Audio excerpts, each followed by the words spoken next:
Apakah NU terpecah karena Syiah?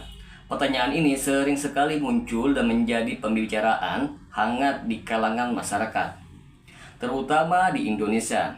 Untuk menjawabnya, mari kita bahas secara lengkap, tetapi menggunakan bahasa yang lebih mudah untuk kita pahami. Bagi teman-teman sekalian yang penasaran dengan kelanjutan dari pembahasan video kali ini, maka tonton terus video ini hingga selesai agar kita menemukan fakta yang sebenarnya.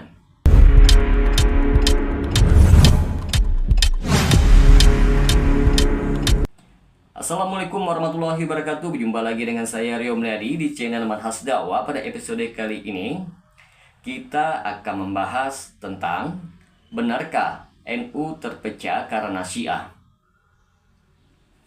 Teman-teman sekalian, apa itu NU dan apa itu Syiah? Nahdlatul Ulama atau NU adalah organisasi Islam terbesar di Indonesia yang mengikuti ajaran Ahlussunnah wal Jamaah atau yang dikenal Aswaja. Aswaja adalah cara beragama Islam yang berpegang kepada Al-Quran, hadis, ijma, yaitu kesepakatan ulama dan qiyas analogi hukum. NU terkenal karena mengajarkan Islam yang ramah, moderat, dan menghargai perbedaan pendapat. Sedangkan Syiah adalah salah satu mazhab dalam Islam yang berbeda dengan Sunni. Perbedaan paling besar adalah dalam hal kepemimpinan. Syiah percaya bahwa hanya keturunan Ali bin Abi Thalib yang berhak memimpin umat Islam, yaitu doktrin imamah. Sementara Sunni termasuk NU percaya bahwa pemimpin umat Islam dipilih melalui musyawarah ataupun kesepakatan bersama. Maka timbullah sebuah pertanyaan teman-teman sekalian, apakah NU dan Syiah selalu berbeda? NU sebenarnya tidak pernah secara resmi menyatakan permusuhan mereka dengan Syiah. NU mengajarkan bahwa perbedaan mazhab adalah hal yang biasa dalam Islam, selama tidak bertentangan dengan prinsip-prinsip dasar Islam. Namun ada beberapa perbedaan besar antara ajaran NU yaitu Aswaja dan Syiah, seperti yang pertama, pandangan tentang sahabat Nabi Muhammad SAW. NU menghormati semua sahabat Nabi, sementara sebagian kelompok Syiah mengkafirkan para sahabat Nabi. Yang kedua, cara beribadah. Ada perbedaan dalam tata cara sholat, seperti posisi tangan saat berdiri dan cara membaca doa. Yang ketiga, doktrin kepemimpinan atau imamah. NU tidak menerima konsep bahwa pemimpin harus dari garis keturunan tertentu. Meskipun berbeda, NU mengajarkan toleransi dan dialog antar mazhab. Terus mengapa ada isu NU terpecah karena Syiah? Isu ini muncul karena beberapa hal. Yang pertama, ada tokoh NU yang dekat dengan Syiah. Beberapa tokoh NU terlihat mendukung dialog dengan Syiah. Ini sering disalahartikan sebagai dukungan terhadap Syiah. Akibatnya, muncul perbedaan pendapat di kalangan warga NU sendiri. Yang kedua, perbedaan pendapat di internal NU.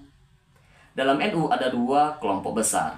Yang pertama, kelompok yang moderat. Mereka percaya bahwa dialog dan toleransi terhadap Syiah penting untuk menjaga persatuan umat. Sementara yang kedua, kelompok yang lebih tegas, mereka menganggap Syiah sebagai ancaman yang besar yang harus diwaspadai. Perbedaan pendapat ini sering dianggap sebagai tanda perpecahan.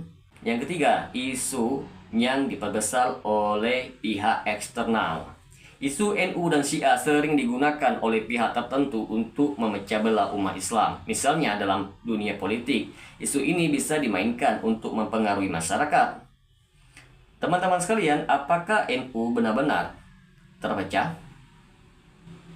Sebenarnya NU tidak benar-benar terpecah karena isu Syiah. Perbedaan pendapat di dalam NU adalah hal yang biasa dan wajar dalam organisasi sebesar NU. Namun perbedaan ini sering disalahartikan sebagai perpecahan oleh pihak luar. Di sini akan kita jelaskan bahwa NU tetap solid. Yang pertama, konsistensi pada Ahlussunnah wal Jamaah. NU tetap memegang teguh ajaran Aswaja sebagai pedoman utama mereka. Yang kedua, kepemimpinan yang kuat. Para pemimpin NU terus menyatukan umat meskipun ada perbedaan pandangan di antara mereka. Yang ketiga, dialog internal NU sering mengadakan musyawarah untuk menyelesaikan perbedaan pendapat. Maka apa bahayanya jika isu ini terus dibesar-besarkan?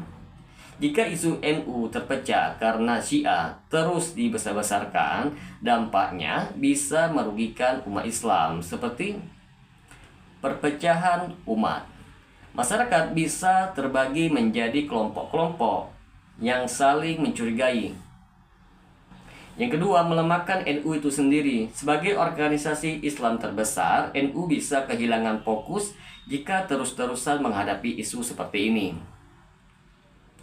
Yang ketiga, dimanfaatkan oleh pihak luar. Isu ini bisa digunakan oleh pihak tertentu untuk merusak persatuan umat Islam di Indonesia. Yang perlu kita soroti di sini teman-teman sekalian, bagaimana NU menyikapi Syiah. NU memiliki pendekatan yang bijaksana dikatakan terhadap Syiah. Itu dikarenakan yang pertama, tetap menjaga toleransi. NU mengajarkan untuk menghormati perbedaan mazhab selama tidak merusak akidah. Yang kedua, menguatkan pemahaman aswaja. NU terus mengajarkan ajaran aswaja kepada anggotanya agar tidak mudah terpengaruh ideologi lain. Yang ketiga, melakukan dialog. NU percaya bahwa dialog adalah cara terbaik untuk mengurangi konflik dan menjaga persatuan umat Islam. Yang keempat, menghindari konflik. NU berusaha menghindari konflik langsung dengan Syiah dan lebih memilih pendekatan yang damai. Maka dapat kita simpulkan di sini teman-teman sekalian. Jadi, apakah NU benar-benar terpecah karena Syiah? Jawabannya tidak. NU adalah organisasi besar sehingga wajar ada perbedaan pendapat di dalamnya. Namun perbedaan ini tidak berarti NU terpecah. Isu ini sering diperbesarkan oleh pihak luar untuk memecah kelompok NU. Sebagai umat Islam, kita harus lebih bijak dalam menyikapi perbedaan dan tidak mudah percaya kepada propaganda yang bertujuan memecah belah. Pesan untuk teman-teman sekalian, yang pertama, jangan mudah terprovokasi. Cari tahu informasi yang benar sebelum percaya kepada isu tertentu. Yang kedua, perkuat pemahaman Ahlussunnah wal Jamaah. Dengan memahami ajaran Ahlussunnah wal Jamaah, kita tidak mudah terpengaruh ideologi yang lain. Dengan memahami hal ini, kita bisa lebih fokus menjaga persatuan umat Islam daripada memperbesar perbedaan yang tidak perlu diperbesarkan. Semoga dengan sedikit penjelasan ini dapat memberikan manfaat bagi teman-teman sekalian. Dan apabila channel ini dapat memberikan manfaat bagi teman-teman sekalian, silakan subscribe dan share. Semoga bermanfaat. Assalamualaikum warahmatullahi wabarakatuh.